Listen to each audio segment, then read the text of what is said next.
چھپا آقا تم پہ کروڑوں درود، اور کوئی غیب کیا تم سے نہا ہو بھلا، نہا کہتے ہیں چھپنے کو، اور کوئی غیب کیا تم کوئی دیوار کے پیچھے کی بات کرتا ہے، کوئی قیامت کے علم کی بات کرتا ہے، کوئی اپنی موت کے خبر ہونے کی بات کرتا ہے، کوئی کچھ پوچھ.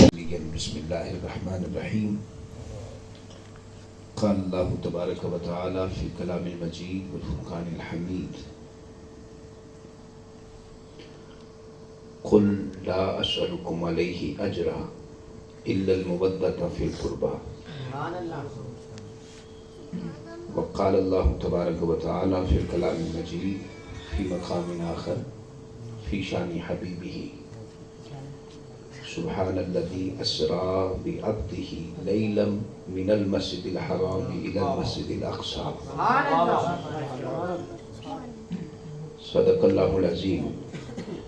ببركة ان الله وملائكته يصلون على النبي يا ايها الذين امنوا صلوا عليه وسلموا تسليما. الصلاة والسلام علیکہ یا سیدی یا رسول اللہ وعلی آلہ وصحبہ یا حبیب اللہ. الصلاة والسلام علیکہ یا سیدی یا رسول اللہ وعلی آلہ وصحبہ یا شفیع المذنبین. رب اشرح لی صدری ویسر لی امری واحلل عقدۃ من لسانی یفقہوا قولی. یا ربی بالمصطفیٰ بلغ مقاصدنا واغفر لنا ما مضی یا واسع الکرم. سنا گو ہے پتا پتا خدایا دم بدم تیرا، زمین و آسمان تیرے ہے سب موجود و عدم تیرا، اور جو دنیا میں تیرا کھا کر تیرے شکوے کریں یا رب تعجب ہے کہ ان پر بھی رہے لطف و کرم تیرا. اور عشق محبوب خدا اے دل جسے حاصل نہیں، لاکھ مومن ہو مگر ایمان میں کامل نہیں. بندے پروردگارم امت احمد نبی، دوست دار چار یارم تابعی اولاد علی، مذہب حنفیہ دارم ملت حضرت خلیل، خاک پائے غوث اعظم زیر سایہ ہر ولی. میں مبارکباد پیش کرتا ہوں جملہ بانیان محفل کو کہ جنہوں نے اللہ تعالیٰ کی عطا کردہ توفیق خاص سے اس خوبصورت پروقار روحانی ایمانی وجدانی مختصر مگر انتہائی جامع محفل پاک کو منعقد کرنے کا شرف حاصل کیا ہے، اور اس کے پیارے محبوب حضور نبی رحمت شفیع امت قاسم نعمت صلی اللہ علیہ وآلہ وسلم کی نگاہ عنایت کہ ہماری یہ گھڑیاں، یہ ساعتیں، یہ لمحے اللہ کے ذکر میں اور اس کے پیارے محبوب علیہ السلام کے ذکر میں بسر ہو رہے ہیں. یہ بات یاد رکھیں، عموماً میں یہ جملے دہراتا ہوں محافل میں تاکہ ہمارا عقیدہ مضبوط رہے، اور جس نیت اور ارادے کے ساتھ ہم آج محافل میں جاتے ہیں، جتنی بہتات ہے، کثرت ہے ہمارے ہاں محافل کی، بدقسمتی سے اخلاص میں اتنی ہی کمی آتی جا رہی ہے. میں آپ سب دوستوں کو مبارکباد پیش کرتا ہوں. ہمارے جناب محترم کیا سلطان حجویری صاحب ماشاءاللہ، یہ بزم حجویریہ ہے جی، چلیں ماشاءاللہ. اس بزم کے ہر ذمہ دار کو، کارکن کو میں صمیم قلب سے مبارکباد پیش کرتا ہوں. اللہ تعالیٰ سب دوستوں کے علم و فضل میں برکتیں عطا فرمائے. جس عظیم مقصد پر آپ کام کر رہے ہیں، اللہ اور اس کے رسول صلی اللہ علیہ وسلم کی رضا کے لیے، یقیناً وہ اللہ بھی باخبر ہے اور اس کا محبوب بھی باخبر ہے. اللہ آپ کو آپ کی نیتوں پر مرادیں عطا فرمائے.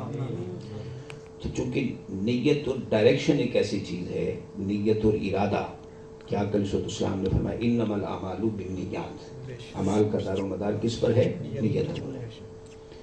نیت جیسی ہوتی ہے اس پر عمل کا اجر اللہ ویسا ہی عطا فرماتا ہے. اور ایک حدیث پاک میں آتا ہے نیت المؤمن خیر من عملہ، مومن کی جو نیت ہے، ارادہ ہے، یہ اس کے عمل سے بہتر ہوتا ہے. اور اس کی وجہ کیا ہے؟ عمل سے کہیں زیادہ بہتر اس کی نیت ہے، اس لیے کہ عمل بعض اوقات دکھاوے کا شکار ہو جاتا ہے، عمل میں ریاکاری آ جاتی ہے۔ نیت ایک راز ہے بندے کے اور اس کے رب کے درمیان، تو اس کو انسان ریاکاری میں نہیں لا سکتا ہے، اس لیے آقا صلی اللہ علیہ وسلم نے نیت عمل سے کہیں زیادہ بہتر ہے۔ اور ایک روایت میں آتا ہے کہ آقا صلی اللہ علیہ وسلم نے فرمایا کہ بنو اسرائیل میں سے ایک شخص کسی صحرا سے گزرا نا، تو وہاں حد نگاہ تک ریت ہی ریت تھی، تو اس نے اس کو دیکھا تو ریت کا جو رنگ ہے نا، صحراؤں کی ریت کا رنگ وہ گندم کی رنگت میں ہوتا ہے، گندم کا رنگ اور اس ریت کا رنگ ایک جیسا ہوتا ہے۔ تو اس ریت کو دیکھا نا، حد نگاہ تک ریت ہی ریت ہے، تو اچانک ایک خیال پیدا ہوا، اس نے کہا مولا کاش اتنی گندم میرے پاس ہوتی، اتنا اناج میرے پاس ہوتا تو میں تیری راہ میں صدقہ کر دیتا۔ یہ تو راہ چلتے اس نے ارادہ کیا، نیت کی، اب کہاں سے اتنی گندم آئے، کہاں سے اتنا اناج آئے، لیکن اللہ کو اس کے یہ جملے اتنے پسند آئے، اس میں ہوگا درد، سوز، اخلاص، یہ فائدہ ہے۔ اسی وقت اللہ تعالیٰ نے اس دور کے نبی کو وحی کی کہ جاؤ فلاں بستی کا فلاں شخص ہے، اس کو جا کر بشارت دے دو کہ اللہ تعالیٰ نے تمہیں اتنی ہی گندم صدقہ کرنے کا ثواب عطا فرما دیا۔ تو ہمارے ہاں چونکہ ترجیحات بدل گئی ہیں، ہمارے ہاں محافل کے بڑے چھوٹے ہونے کا تعلق شخصیات کے ساتھ ہے، جس میں بڑا نعت خوان، بڑا خطیب، کوئی بڑی شخصیت ہوتی ہے، اس کو ہم بڑی محفل گردانتے ہیں، اور جو ہمارے یہ ینگسٹر، ہمارے نوجوان، ہمارے بچے جو اپنے گھروں میں، جو اپنے ہی دوستوں کے ساتھ، اپنی ہی سنگتوں میں، اپنے ہی علاقے کے غیر معروف ثنا خانوں کے ساتھ محافل کا انعقاد کرتے ہیں، تو پہلا تاثر اس فلیکس کو پڑھنے کے بعد، اس ایڈ کو پڑھنے کے بعد، اس اشتہار کو پڑھنے کے بعد ہمارے ذہن میں جو ابھرتا ہے وہ یہی ہے کہ چلو یار کوئی نہیں، یہ کون سی کوئی خاص اور بڑی محفل ہے۔ بات یاد رکھیں، محافل کے بڑے یا چھوٹے ہونے کا تعلق لوگوں کی تعداد سے نہیں ہے۔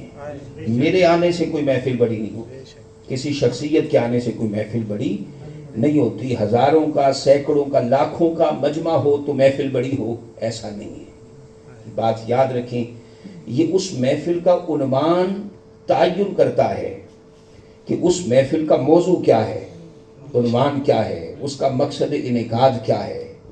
اگر تو محفل فقط دنیا داری کے لیے ہے، یا فقط شو شا کے لیے ہے، دکھاوے کے لیے ہے، کسی پر روب ڈالنا مقصود ہے، کسی کو دکھانا مقصود ہے، تو پھر وہاں ہزاروں کا مجمع ہو، بڑے بڑے ثنا خان آ جائیں، اللہ کے ہاں اس کی کوئی اہمیت نہیں ہے۔ اور اگر کوئی شخص فقط اللہ کی رضا کے لیے، اللہ کے محبوب کی رضا کے لیے اپنے چند دوستوں کو، یاروں کو، سجنوں کو، بیلیوں کو، اپنے بچوں کو، بھائیوں کو لے کر بند کمرے میں بیٹھ جائے اور حضور کا ذکر کرے، خدا کی قسم، اللہ اکبر، وہاں تو پھر دل دیکھے جاتے ہیں نا، وہاں دل دیکھے جاتے ہیں، ارادے دیکھے جاتے ہیں، پھر کوئی پتہ نہیں آقا اسی جھوک میں آ جائیں، آقا اسی کچے حجرے میں آ جائیں جہاں 4 لوگ بیٹھ کر، پوچھو نا شیخ سعدی شیرازی سے، بلغ الہدا بکمال، پوچھو امام بصیری سے، مولا یا صلی وسلم دائما ابدا، تو آقا علیہ السلام ان چیزوں سے بے نیاز ہے۔ تو بحمدہ تعالیٰ، اللہ کی توفیق سے آپ دوست کاوش کر رہے ہیں، محنت کر رہے ہیں، یہ انقلاب ہے، خدا کی قسم، ایسے ہی دیکھتے دیکھتے انقلاب آ جانا ہے۔ اگر آپ نوجوانوں نے یہ تسلسل قائم رکھا نا، دیکھتے دیکھتے آپ دیکھیں گے کہ ان بچوں کی جوانیاں پاکیزہ ہو جائیں گی۔ حضور فرماتے ہیں المجلس الصالح یکفر عن مؤمن الف مجالس منسوء، آقا فرماتے ہیں کہ یہ جو محافل ہے نا، اب دیکھیں نا، یہاں اگر یہ بچے نہ بیٹھے ہوتے تو سوچیں یہ کہاں ہوتے، اسی دورانیے میں، اسی وقت میں یہ کہاں ہوتے، یا تو موبائل کے آگے بیٹھے ہوتے، یا ٹیلی ویژن کے آگے بیٹھے ہوتے، یا کسی چوک چراہے میں اپنے دوستوں کے ساتھ بیٹھ کر گپ شپ لگا رہے ہوتے، اور گپ شپ کیا ہوتی ہے ہم سب جانتے ہیں۔ تو کتنا اچھا ہو گیا کہ ہم اس محفل میں آن بیٹھے۔ آقا فرماتے ہیں ایک اچھی محفل انسان کے لیے اس کے لاکھوں گناہوں کا کفارہ ہو جاتا ہے۔ اور روایت میں آتا ہے، امام غزالی نے احیاء کے اندر اس کو نقل کیا کہ جب کوئی شخص اچھی محفل میں آ کر بیٹھتا ہے نا تو دنیا اور شیطان، یہ دونوں، دنیا اور شیطان یہ دونوں مجسم شکل میں آ کے محفل کے پنڈال کے باہر آ کر کھڑے ہو جاتے ہیں، جس کو ہم دیکھ نہیں پاتے، لیکن روایت میں آتا ہے کہ ایسا ہوتا ہے، ایسا ہوتا ہے۔ آپ یہاں بیٹھیں تو آپ کے ساتھ جو دنیا ملحق ہے، جو جڑی ہوئی ہے، جو شیطان آپ کے ساتھ، میرے ساتھ، ہمارے ساتھ جڑا ہے، وہ وہاں کھڑے ہیں، ہم نہیں دیکھ رہے، لیکن روایت میں آتا ہے وہ دنیا نا بڑی حسرت کے ساتھ دیکھتی ہے، کہتی دیکھو ابھی کچھ دیر پہلے تو یہ میرا بندہ تھا، ابھی کچھ دیر پہلے تک یہ میرا بندہ تھا، میری چاہتوں میں، میری محبتوں میں گرفتار تھا، دیکھو اب کیسے اللہ اللہ اللہ کر رہا ہے، کیسے اپنے آقا کے نغمے پڑھ رہا ہے، اور سبحان اللہ کا ورد اس کی زبان پر جاری۔ اچھا، دنیا وہاں دیکھ کر حسرت میں ہوتی ہے کہ شیطان اس کو پکڑ کے کہتا ہے تو پریشان کیوں ہوتی ہے، ابھی اس محفل کو ختم ہونے دے، دیکھ اسے پکڑ کے پھر تیری غلامی میں لاتا ہوں۔ لوگوں، خدا کی قسم یہ محافل رحمت قدا ہیں، یہ ایک الگ عنوان ہے، اس طرف میں جانا نہیں چاہتا ہوں، فقط اشارہ دے دیا۔ یہ نہ دیکھا کریں 4 لوگ ہیں، 10 لوگ ہیں، 12 لوگ ہیں، یہ بچے نعتیں سنا رہے ہیں، نہیں، یہ سرکار کا ذکر ہے، اور حضور کا ذکر خدا کی قسم کائنات کا وہ ورد ہے، وہ وظیفہ ہے، یہ کائنات کی وہ اٹل حقیقت ہے کہ یہ ذکر ہمارے دم قدم سے نہیں ہے، ہم نہیں تھے یہ ذکر تب بھی ہو رہا تھا، ہم نہیں ہوں گے یہ ذکر تب بھی ہو رہا ہے، یہ اللہ کا وعدہ ہے، وَرَفَعْنَا لَكَ ذِكْرَكَ۔ تو بھائی جس کا ذکر خود خدا کر رہا ہو، جس ذکر کا ذاکر خود خدا ہو، اِنَّ اللَّهَ وَمَلَائِكَتَهُ يُصَلُّونَ عَلَى النَّبِيِّ، صبح و شام رب جس پہ درود بھیج رہا ہو، اس کے ملائکہ اس محبوب کا ذکر کر رہے ہوں، وہ ذکر پھر ہمارا محتاج ہے۔ لہذا سامعین محتشم، آج ہم جمع ہیں، اللہ کا شکر ہے، خدا کرے ایسے مواقع میسر آتے رہیں۔ رجب کا مہینہ ہے، معراج کا موسم بھی ہے، اور پھر ساتھ ایک عنوان حضرت مولا علی کی ولادت کا بھی، تو معراج ہو یا میلاد ہو، بات تو اسی گھر کی ہے،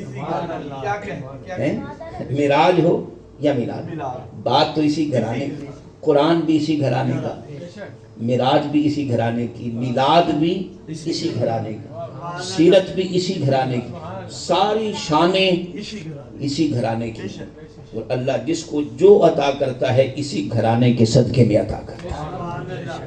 حضور کا معراج اتنا بڑا معجزہ ہے، اللہ قرآن میں کہتا ہے سبحان الذی اسریٰ بعبدہ لیلا من المسجد الحرام الی المسجد الاقصی۔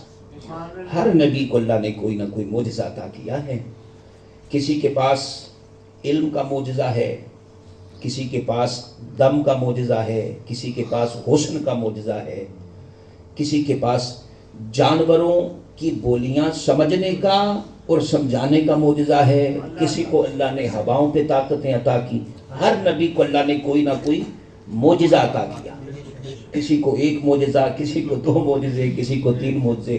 لوگوں، خدا کی قسم، جس آقا کے نغمے ہم پڑھتے ہیں نا، اور جس آقا کی امت میں اللہ نے ہمیں پیدا کیا ہے، وہ نبی اتنی شان والا ہے کہ وہ نبی سراپا معجزہ بن کر آیا۔ حسن یوسف دم عیسیٰ ید بیضاداری، آنچ خوباں ہما دارن تو تنہا داری۔ آقا وہ حسن جو اللہ نے نبیوں میں بکھیر رکھا تھا، حسن کا ایک حصہ ایک نبی کے پاس، ایک حصہ دوسرے نبی کے پاس، معجزے کا ایک حصہ ایک نبی کے پاس، دوسرا حصہ دوسرے نبی کے پاس، وہ جس میں ساری کائنات کا حسن جمع ہو جائے اور سارے نبیوں کے معجزے آ کر جہاں جمع ہو جائیں، اس ذات کو ذات مصطفیٰ کہا جاتا ہے صلی اللہ علیہ وسلم۔ حسن یوسف دم عیسیٰ ید بیضاداری، آنچ خوباں ہما دارن تو تنہا داری۔ حضور کے معجزوں میں سے ایک معجزہ ہے معراج، حضور کے معجزوں میں سے ایک معجزہ، یہ اس مہینے کی 27 تاریخ کو ہوا۔ اس معجزے میں جان تب پڑتی ہے، یہ معجزہ حضور کے لیے کمال تب بنتا ہے جب اس میں مانا جائے کہ رب نے اپنے محبوب کو اس رات اپنے پاس بلا کر سارے پردے اٹھا کر اپنا دیدار عطا فرمایا۔ یہ واقعہ آقا علیہ السلام کے لیے معجزہ بنتا ہی تب ہے۔ کوئی کہتا ہے جی جناب جبریل سے ملاقات ہوئی، وہ جبریل جو خود مشتاق رہتا تھا کہ مولا اذن عطا کر تیرے مصطفیٰ کی بارگاہ میں چلا جاؤں، وہ جو خود دیدار مصطفیٰ کے لیے تڑپا کرتا تھا، وہ جو خود وصال مصطفیٰ کے لیے بارگاہ خدا میں عرضیاں پیش کیا کرتا تھا، وہ جو خود تڑپتا تھا، سوال کرتا تھا رب کی بارگاہ میں مولا اذن عطا کر، اب بے قراری بڑھ رہی ہے، ہجر بڑھ رہا ہے، فراق بڑھتا جا رہا ہے اور اضطراب ہے کہ بیٹھنے نہیں دیتا، مولا اذن عطا کر تیرے مصطفیٰ کی بارگاہ میں چلا جاؤں۔ وہ جو خود سوالی بارگاہ مصطفیٰ کا بنا رہتا تھا، اس سے ملاقات کرنا کیا حضور کے لیے معجزہ ہوگا؟ نہیں۔ حضور کے حق میں معراج معجزہ بنتا ہی تب ہے جب یہ مانا جائے کہ اس رات رب کائنات نے اپنے محبوب کو اپنا دیدار عطا فرمایا، اور پھر حضور کا رب کو دیکھ لینا یہ اتنا بڑا معجزہ ہے کہ اس معجزے میں آقا علیہ السلام کی ہر شان اور ہر صفت کی معراج ہو جاتی ہے، ہر شان اور ہر صفت کی معراج ہو جاتی ہے۔ اس میں حضور کے علم کی معراج بھی۔ آج لوگ سوال کرتے ہیں حضور کو کتنا علم ہے، کوئی تولنا چاہتا ہے، کوئی ناپنا چاہتا ہے، کوئی پرکھنا چاہتا ہے، کوئی اگر مگر کر رہا ہے۔ ہم فقط اتنا بتانا چاہتے ہیں لوگوں، اس کائنات کا سب سے بڑا راز اور سب سے بڑا غیب خود خالق کائنات کی ذات ہے، خود خالق کائنات کی ذات ہے۔ وہ جو کائنات کا سب سے بڑا چھپا ہوا راز ہے نا، جس تک آج آقا سے پہلے، ہمارے آقا سے پہلے جناب آدم سے لے کے جناب عیسیٰ تک، اس راز تک کوئی جا نہ سکا، اس راز تک کوئی پہنچ نہ سکا۔ وہ جو کائنات کا سب سے بڑا راز تھا، سب سے بڑا غیب تھا، وہ جو غالباً اعلیٰ حضرت نے کہا کہ اور کوئی غیب کیا تم سے نہاں ہو بھلا، جب نہ خدا ہی چھپا آقا تم پہ کروڑوں درود۔ اور کوئی غیب کیا تم سے نہاں ہو بھلا، نہاں کہتے چھپنے کو، اور کوئی غیب کیا، تم کوئی دیوار کے پیچھے کی بات کرتا ہے، کوئی قیامت کے علم کی بات کرتا ہے، کوئی اپنی موت کے خبر ہونے کی بات کرتا ہے، کوئی کچھ پوچھنا چاہتا ہے، کوئی کچھ پوچھنا چاہتا ہے۔ ارے آقا کے علم کو تولنے والوں اور آقا کے علم کو پرکھنے والوں اور حضور کے علم کا امتحان لینے والوں اور آقا کے علم کی حد بندی کرنے والوں، سنو، جب کائنات میں اور کوئی غیب کیا تم سے نہاں ہو بھلا، جب نہ خدا ہی چھپا تم پہ کروڑوں درود۔ جب رب نے سارے پردے اٹھا کر اپنا دیدار عطا کر دیا تو پھر اور کوئی غیب پیچھے کیا بچا؟ تو اتنا بڑا علم حضور فرماتے جب معراج پر جا رہا تھا تو معراج حضور کے علم کو بھی اللہ نے معراج عطا کی۔ حضور فرماتے ہیں جب جناب جبریل کے صحیح بخاری میں آتا ہے، صحیح بخاری کے جملے، آقا فرماتے ہیں مجھے میرا رب اس رات وہاں تک لے گیا، وہاں تک لے گیا کہ میں نے لوح پر وہ لوح قلم، وہ لوح، وہ تختی، لوح محفوظ جسے کہا جاتا ہے۔ لوح محفوظ کیا ہے؟ یہ اللہ کا وہ راز ہے جہاں پوری کائنات کے فیصلوں کو اللہ نے لکھ دیا ہے۔ اب پوری کائنات اسی فیصلوں کے مطابق چل رہی ہے، قیامت تک چلتی رہے گی۔ جو کچھ ہونا تھا رب کائنات نے اس میں لکھ دیا۔ آقا فرماتے رب کائنات مجھے وہاں تک لے گیا کہ میں نے لوح پر چلنے والی قلم کی آواز کو اپنے کانوں سے سنا۔ لوح پر جو قلم چل رہا تھا، ہم بھی جب اپنے ہاتھوں سے قلم چلاتے ہیں نا تو آواز ہمیں بھی سنائی نہیں دیتی، اس کا چلنا دکھائی دیتا ہے، آواز سنائی بہت سناٹا ہو، قلم کوئی خشک ہو اور کاغذ پہ رگڑ کھاتا ہو پھر کہیں سنائی دے دیتا، وگرنہ عام حالات میں اس کا لکھنا دکھائی دیتا ہے، سننا وہ اس کی آواز سنائی نہیں دیتی۔ لیکن آقا فرماتے میں وہاں تک پہنچا کہ جس لوح محفوظ پر پوری عالم بشریت اور پوری کائنات کہ رب کائنات نے فیصلے لکھے ہیں نا، وہ جو قلم چل رہا تھا اس کے چلنے کی آواز کو میں نے اپنے کانوں سے سنا ہے. علامہ بدر الدین عینی رحمۃ اللہ علیہ شارح بخاری اپنی شورا آفاق شرح عمدۃ القاری میں لکھتے ہیں لوگوں اس سے مراد یہ ہے، اس سے مراد یہ ہے، یہ جو آقا فرما رہے ہیں کہتے ہیں سمجھو تو صحیح کہ آقا کہنا کیا چاہتے ہیں. حضور فرمانا کیا چاہتے کہ میں وہاں تک پہنچا کہ جہاں قلم چل رہا تھا میں نے چلنے کی آواز کو سنا. کہا لوگوں آقا فرمانا یہ چاہتے ہیں کہ اس رات رب کائنات نے پورے لوح محفوظ کو کھول کر میری نگاہوں کے سامنے رکھ دیا تھا. لوح محفوظ میں جو کچھ رب کائنات نے لکھا ہوا ہے، کائنات کا کوئی فیصلہ اس رات آقا کے علم سے پوشیدہ نہ رہا. آقا کی نگاہ نے لوح محفوظ کو دیکھا، اس میں لکھے ہوئے رب کائنات کے ایک ایک فیصلے کو جانا، ایک ایک سطر کو دیکھا، ایک ایک لفظ کو دیکھا. وہ کہتے ہیں یہ معراج کا معجزہ بتاتا ہے، یہ معراج کا معجزہ بتاتا ہے کہ اس رات رب کائنات نے فقط وجود مصطفیٰ کو ہی معراج عطا نہیں کیا بلکہ علم مصطفیٰ کو بھی معراج عطا کیا. اور پھر اس کے بعد ایک مسئلہ آ جاتا ہے نورانیت مصطفیٰ کا. تو کہتے ہیں کہ حضور نور ہیں یا بشر ہیں. نادان آقا بشر بھی ہیں، آقا نور بھی ہیں. آقا بشر بھی ہیں اور آقا نور بھی ہیں. جلوہ طور نظر آتا ہے پاس اور دور نظر آتا ہے. آقا تو وہ ہیں کہ جب تصور میں انہیں لاتا ہوں ہر طرف نور ہی نور، نور ہی نور نظر آتا ہے. آقا کا تصور ہی نورانی ہے، خدا کی قسم ہے جی. تو حضور کے نور کی معراج یہ تھی کہ حضور کے نور میں شک کرنے والے یہ مانتے ہیں کہ جناب جبریل نور کا پیکر ہیں، ملائکہ نوری مخلوق ہیں. اور یہ بھی ان کو پتا ہے کہ معراج میں ایک مقام وہ آیا تھا کہ جہاں جا کر ملائکہ کی دوڑ ختم ہو جاتی ہے کہ جس سے آگے ملائکہ جائیں تو ان کا نور بھی وہاں کی نورانیت برداشت نہیں کر پاتا ہے. جہاں جناب جبریل جا کر رک جائیں اور عرض کریں کہ آقا یہاں سے ایک قدم بھی آگے بڑھا تو جل کے راکھ ہو جاؤں گا. خدا کی قسم جہاں جا کر جناب جبریل کی پرواز ختم ہو جائے میرے آقا وہاں سے بھی آگے جا رہے ہو.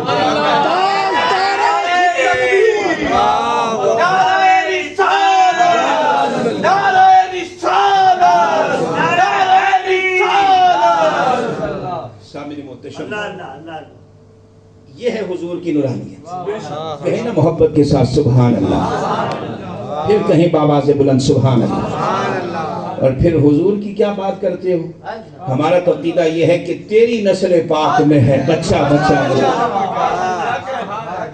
تم ایک حضور کی بات کرتے ہو، یہاں اڑے ہوئے ہو. خدا کی قسم ہم تو یہ جانتے ہیں کہ آقا تیری نسل پاک میں ہے، بچہ بچہ نور کا تو ہے، عین نور تیرا سب گھرانہ میں. حضور فرمایا نہیں کرتے تھے لوگوں اس کائنات کو پیدا کرنے سے 14,000 سال پہلے میرا اور علی کا نور ایک تھا.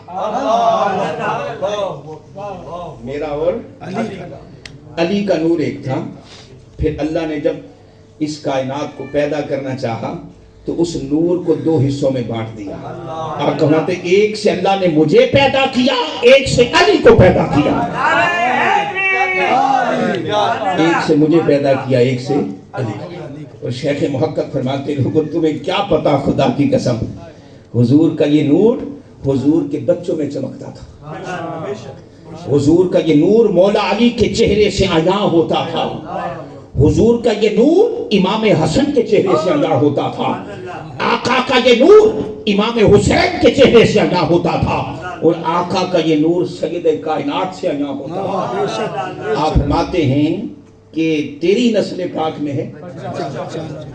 شیخ محقق فرماتے ہیں کہ یہ نور فقط ذات مصطفیٰ تک محدود نہ تھا، یہ نور وہاں سے چلا اور آقا کی نسل پاک تک پہنچا ہے. وہ جو کہا نا کہ آب تطہیر سے جس میں پودے جنے، آب تطہیر سے جس میں پودے جنے، اس باغ نجابت پہ لاکھوں سلام، اس باغ نجابت پہ لاکھوں سلام۔ شیخ محقق فرماتے تھے کہ نور مصطفیٰ، یہ شیخ محقق شیخ عبدالحق محدث دہلوی، یہ وقت نہیں ہے کہ میں بتاؤں کہ یہ کتنی بڑی ہستی ہے، تمام مسالک کے ہاں مسلمہ شخصیت، اہل سنت کے تمام طبقوں میں مسلمہ شخصیت۔ آپ فرماتے ہیں حضور کی اہل بیت میں حضور کا نور یوں چمکتا تھا جیسے چاند میں سورج کا نور چمکتا ہے۔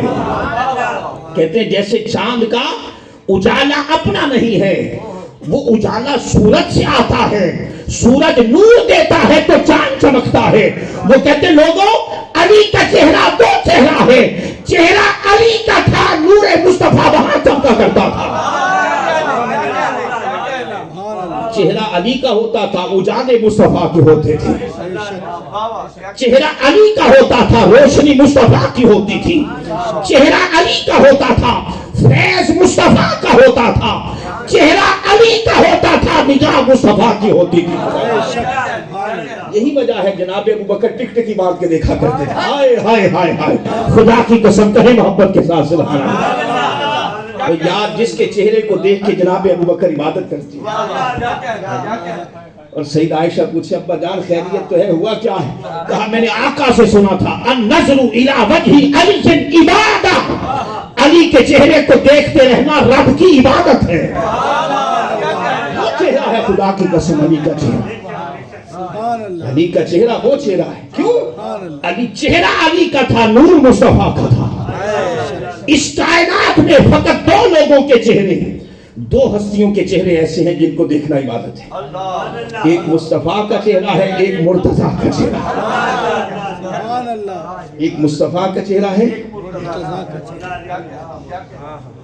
اور یہی وجہ ہے آقا فرمایا کرتے تھے لوگوں، مومن اور منافق میں اگر پہچان کرنی ہونا، ایک تو حضور کی اپنی ذات کسوٹی ہے، ایک حضور کی اپنی ذات کسوٹی ہے کہ اگر کلمہ گو لوگوں میں کسی مومن کو منافق سے جدا کرنا چاہتے ہو اور کسی کے دل میں ایمان کا نور دیکھنا چاہتے ہو اور یہ پتہ چلانا چاہتے ہو کہ چہرے پر داڑھی اور سنتوں والا لباس، دل میں منافقت، حضور کا ذکر کرو۔ کس کا ذکر کرو؟ حضور کا ذکر سن کے جس کا چہرہ کھل اٹھے، بس پھر تمہارا بھی دل کھل اٹھے، اسے قبول کر لو۔ اور دوسرا، حضور کے بعد یہ معیار جس کے پاس ہے نا، وہ مولا علی کی ذات ہے۔ صحابہ فرماتے ما کننا نعرف المنافقین فی عہد رسول اللہ صلی اللہ علیہ وآلہ وسلم الا بذکر علی بن ابی طالب۔ صحابہ کہتے ہیں حضور کے بعد ہمارے پاس جو دوسری کسوٹی تھی نا، کسی کے نفاق کو پہچاننے کی، منافقت کو، فرماتے ہم جب بیٹھے ہوتے اور کہیں سے مولا علی آ جاتے، کہیں محبت کے ساتھ سے علی کا آنا بھی کمال ہے خدا کی قسم۔ صحابہ کہتے ہیں ہم بیٹھے ہوتے کہیں سے مولا علی آ جاتے، کہتے یوں ہی مولا علی آتے نا، مومنوں کے چہرے کھل اٹھتے اور جن کے چہرے بدل جاتے نا، ہم سمجھ جاتے یہ بدبخت منافق ہے۔ کیا فائدہ اس کی نماز میں؟ علی کی محبت پہ جھومنے والوں، خدا کی قسم یہ علی کا ذکر جو ہے نا، یہ پاکیزگی ہی پاکیزگی، یہ پاکیزگی ہی، اس سے نفاق دھل جاتا۔ ایک درود پڑھو تو نفاق دھلتا ہے، ایک علی علی علی علی علی کرو تو نفاق دھل جاتا ہے۔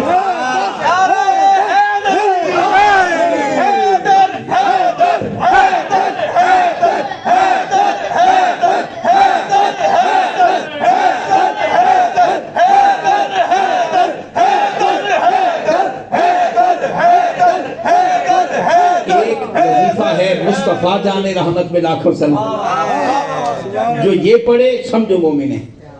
اور کچھ مصطفیٰ جان رحمت پڑھنے والوں میں ہی ایسے ہیں جو علی کے ذکر سے پریشان ہو جاتے ہیں۔ تو اس لیے دوسرا پیمانہ جو فٹ ہوتا ہے نا، میں نے نہیں کیا آقا کر کے، ایک ہے مصطفیٰ جان رحمت میں لاکھوں سلام، اور ایک ہے مرتضی جان رحمت بلا کر مصطفیٰ جان رحمت ختم نبوت زندہ باد تاجدار ختم نبوت زندہ باد لبیک لبیک لبیک یا رسول اللہ لبیک لبیک لبیک یا رسول اللہ لبیک لبیک لبیک یا رسول اللہ. ایک ہے مصطفیٰ جان رحمت اور ایک ہے مرتضی جان. جو مصطفیٰ جان رحمت پہ تو خوش نہ ہو، اللہ اللہ اللہ ہوتی رہے تو خوش ہوتا رہے، لیکن جو ہی مصطفیٰ جان رحمت پڑھا جائے پریشان ہو جائے. ایک اس کے دل میں نفاق ہے، اس کو چاہیے کہ اللہ سے توبہ کرے اور اللہ سے حضور کی محبت مانگے. اور ایک وہ ہے جو مصطفیٰ جان رحمت تو پڑھے لیکن مرتضی جان رحمت پہ پریشان ہو جائے، اس کے بھی یہاں خرابی ہے. خدا کی قسم یہاں خرابی ہے، یہاں خرابی ہے. اس لیے آقا بڑے میدان میں مولا علی کا ہاتھ پکڑ کے اعلان کر گئے.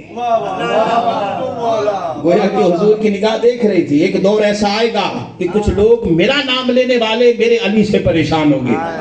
اس لیے آقا نے 1400 سال پہلے مولا علی کا ہاتھ اٹھا کر کہا لوگو سنو، من کنت مولاہ فہذا علی کی مولا. مجھے مولا مانتے ہو اور علی کو مولا نہیں مانتے؟ یاد رکھو میں اسی کا مولا بنوں گا جو علی کو مولا مانے گا. حضرت ابن عباس رضی اللہ تعالیٰ سب سے پہلے مفسر قرآن ریاض النظرہ شیخ محب تبری، پتہ ہے آپ دعا کیسے کرتے تھے؟ اللہم انی اسألک بحق ولایت ابن علی ابن ابی بولایت علی ابن ابی طالب. واللہ کی بارگاہ میں اس حدیث کے بعد، اس اعلان کے بعد کہ جب آقا نے کہا نا من کنت مولاہ فہذا علی المولا، جس کا میں مولا اس کا علی مولا. پھر کہیں جس کا میں مولا اس کا علی مولا، جس کا میں مولا اس کا علی مولا. آقا نے یہ فرمایا، اتنا بڑا اعلان تھا خدا کی قسم. اور آج کتب حدیث کے اندر یہ جو روایت ہے یہ تواتر کی حد تک درجنوں صحابہ نے اس کو روایت. اس حدیث کو کوئی جھٹلا نہیں سکتا ہے، بہت بڑا اعلان ہے. حضرت علی کو اپنا مولا مانو. جب بھی حضرت علی کی بات آئے تو حضرت علی نہ کہا کرو مولا علی. کیا کہنے؟ اتنا بڑا اعلان تھا. صحابہ دعائیں کرتے تھے مولا تیری بارگاہ میں ولایت علی کا واسطہ دیتے ہیں، ہماری دعاؤں کو قبول فرما. صحابہ ولایت علی کا واسطہ دیتے تھے. اللہم انی اسألک بولایت علی ابن ابی طالب. شیخ محب تبری ریاض النظرہ کے اندر یہ بات نقل کر رہے ہیں دوسری جلد کے اندر کہ صحابہ ولایت علی کا واسطہ اللہ کی بارگاہ میں پیش کرتے تھے دعاؤں میں. اور آخری جملے میری گفتگو کے تو پتہ یہ چلا کہ اہل بیت کا ذکر جو ہے نا یہ طہارت ہے. ایک طہارت وہ ہے جو ہم پانی سے لیتے ہیں اس سے ظاہر دھلتا ہے، اور ایک طہارت وہ ہے جو من کو پاک کرتا ہے، دل کو پاک، اور وہ ہے اہل بیت کا ذکر، وہ ہے مولا علی کی محبت. ایک یہ ہے. اور دوسرا حضور نے فرمایا حب علی یاکل الذنوب کما تاکل النار الحطب. آقا فرماتے لوگوں میرا علی وہ ہے بس تم اس کو دل دے دو، اپنا دل علی کو دے دو، اس سے محبت کرو.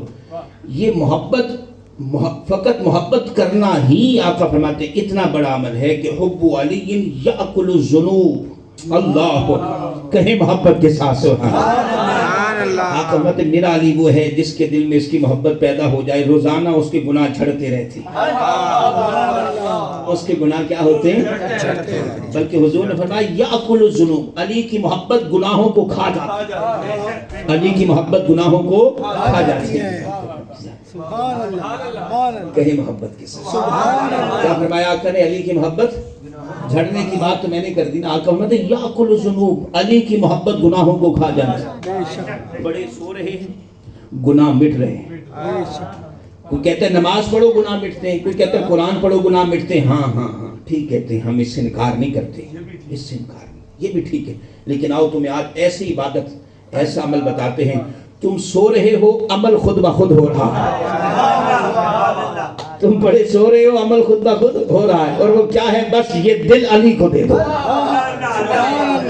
یہ دل علی کو دے دو. جب یہ دل علی کا ہو جائے گا نا ایسا آٹومیٹک فارمولا لگے گا تم سو رہے ہوگے گناہ مائنس ہوتے چلے جائیں. کیوں؟ اس لیے آقا نے فرمایا من مات علی حب آل محمد مات تائبا من مات علی حب آل محمد مات مغفورا له ومن مات علی حب آل محمد مات شہیدا ومن مات علی حب آل محمد بشرہ ملک الموت بالجنہ ومن مات علی حب آل محمد یفتح فی قبرہ بابان الی الجنہ. سبحان اللہ. آپ کہتے جائیں سبحان اللہ. سمجھانا میرا کام ہے. آپ کہیں محبت کے ساتھ سبحان اللہ. یفتح فی قبرہ بابان الی الجنہ. اور پھر فرمایا ومن مات علی حب آل محمد یزف الی الجنہ کما تزف العروس الی بیت زوجہا. کہیں محبت کے ساتھ سبحان اللہ. یہ فارمولہ ہے. بس یہاں دیپ روشن ہو جائے علی کی محبت کا. یہاں چراغ یہ آگ کا شعلہ جو نا محبت علی کا شعلہ یہ گناہوں کو کھا جاتا ہے. یہ گناہوں کو کھا جاتا ہے. خدا کی قسم کھا جاتا ہے. خدا کی قسم کھا جاتا ہے. اور اگر یہی چنگاری مولا علی کی محبت کے دل میں نہ لگے نا لوگوں پڑھیاں نمازاں خدا کی قسم اللہ منہ تے مارے گا قیامت. حدیث میں آتا ہے جب انسان نمازوں کا روزوں کا حساب دے چکے گا نا اور جنتیوں کی صفیں بن جائیں گی, دوستیوں کی صفیں بن جائیں گی. جنتی جب جنت کے دروازے پر پہنچیں گے نا, جنتی جب جنت کے دروازے پہ وہاں فرشتہ سوال کرے گا. حدیث پاک میں آتا ہے, علامہ ابن حجر مکی نے اسماعی کی محقق کے اندر لکھا وہاں وقفوہم واسألوہم, ملائکہ یہ کہاں جا رہے ہیں؟ مولا جنت میں جا رہے ہیں. تو نے اجازت جو دے دی. نہیں نہیں نہیں, انہی سے سوال کرنا ہے. انہی نمازیوں کو پرکھنا چاہتا ہوں, انہی روزے داروں کو دیکھنا چاہتا ہوں. مولا تو نے خود ہی تو ان کو جنت دے دی. ہاں جنت دے دی, لیکن جائے گا وہ جس کے دل میں علی کی محبت ہوگی. اس کے دل میں علی کی محبت. وقفوہم واسألوہم, انہیں روکو, ان سے پوچھو. مولا کیا پوچھنا ہے؟ ان ولایت ابن علی ابن ابی. ان سے پوچھو علی کو مولا مانتے تھے کہ نہیں مانتے تھے. جنت کے دروازے پہ سوال ہوگا. اور جو وہاں اڑ گیا, پھنس گیا, وہ نمازی ہونے کے باوجود خدا کی قسم دوزخ کے شعلوں کی نظر کر دیا جائے گا. اور کچھ وہ ہوں گے جن کے پلے زیادہ نمازیں نہیں ہوں گی. زیادہ نمازیں نہیں ہوں گی. نماز پڑھیں گے, علی والوں کو نماز پڑھنی چاہیے. میری بات کا ہرگز یہ معنی نہ لینا. نہیں, خدا کی قسم نمازی ہوتے ہی علی والے ہیں. نمازی تو ہوتے ہی علی والے ہیں. یاد رکھو اگر نمازوں میں کہیں کمی رہ بھی گئی, خدا کی قسم جو علی سے وفا کر کے دنیا سے جائے گا. آقا فرماتے من مات علی حب آل محمد مات تائبا, مرے گا بعد میں اللہ توبہ کی توفیق پہلے عطا فرمائے گا. ومن مات علی حب آل محمد مات تائبا. آقا فرماتے علی کی محبت کی ضمانت تم دے دو, توبہ کی ضمانت میں تمہیں عطا کرتا ہوں. مات تائبا مات شہیدا مات مغفورا لہ. آقا فرماتے جو علی کی محبت میں دنیا سے جائے گا, اللہ اکبر. حضور فرماتے اللہ مرنے سے پہلے توبہ کی توفیق, پھر جب مر جائے گا اللہ اس کے سارے گناہوں کو معاف کر دے گا. تیسری بشارت, مرے گا بستر پہ, اٹھے گا شہید. شہید. یہاں کل وہ بھائی ساتھ ہی تھے ہمارے, اچانک یہ گفتگو, کبھی میں نے یہ جملہ نہیں بولا زندگی میں, جو کل اچانک وہاں میرے ذہن میں آیا کہ حضور نے یہ کیوں فرمایا کہ ماتا شہیدہ. ٹھیک ہے, طائبہ مغفوراً کہ توبہ کی توفیق, گناہ بخشے گئے. علی کی محبت میں مرتبہ شہادت کا کیوں؟ اس لیے کہ آقا کو پتا تھا ایک وقت وہ آئے گا جب علی کا نام لینا کسی جہاد سے کم نہیں ہوگا. جب اہل بیت سے محبت کرنا, اہل بیت سے وفا کرنا اپنی جان کو جوکھوں میں ڈالنے کے برابر ہو جائے گا. اس ظلم بھرے دور میں جو علی کا نام لے گا اور اہل بیت سے وفا کرے گا, آقا محمد قیامت کے دن اللہ تعالیٰ اسے شہیدوں کی صفوں میں شامل فرما دے گا. حضور ہے یفتح فی قبرہ بابان الی الجنہ. اس کی قبر میں جنت کے دو دروازے یوسف الی الجنہ کما تزف العروس الی بیت زوجہا. اور جب حشر کا میدان ہوگا نا تو جنت تو اللہ نے قبر میں ہی عطا کر دی تھی. اب جب جنت میں داخلے کا وقت آئے گا نا تو کچھ تو وہ تھے جن کو دروازے پر روک دیا گیا, اور یہ اہل بیت کے ملنگوں کی شان یہ ہوگی کہ اللہ کہے گا ملائکہ جاؤ یہ تنہا نہ جائیں. جس طرح دنیا میں دلہن کو باراتی دولہا کے گھر چھوڑ کے آتے تھے نا، اسی طرح ملائکہ کی بارات میں انہیں جنت کے دروازے تک چھوڑ کے یہ علی والوں کی شان ہے. اس لیے مولا علی سے پیار کریں، اہل بیت سے پیار کریں، حضور کے صحابہ سے پیار کریں، حضور سے وفا کریں. خدا کی قسم یہ محبتیں، یہ وفائیں اور یہ نسبتیں یہ دنیا میں بھی آپ کو سرخرو کریں گی. اس سے گناہ معاف ہوتے ہیں، اس سے اہل بیت کی محبت سے دلوں کا نفاق دھل جاتا ہے اور انسان اپنے آقا کا منظور نظر ہو جاتا ہے. کوئی اپنے پیر کا منظور نظر ہے، کوئی اپنے استاد کا. کوئی علی سے وفا کرو تم حضور کے منظور نظر ہو جاؤ گے. اللہ عمل کرنے کی توفیق عطا فرمائے. وما علیہ الا البلاغ. سبحان اللہ. کیا کہ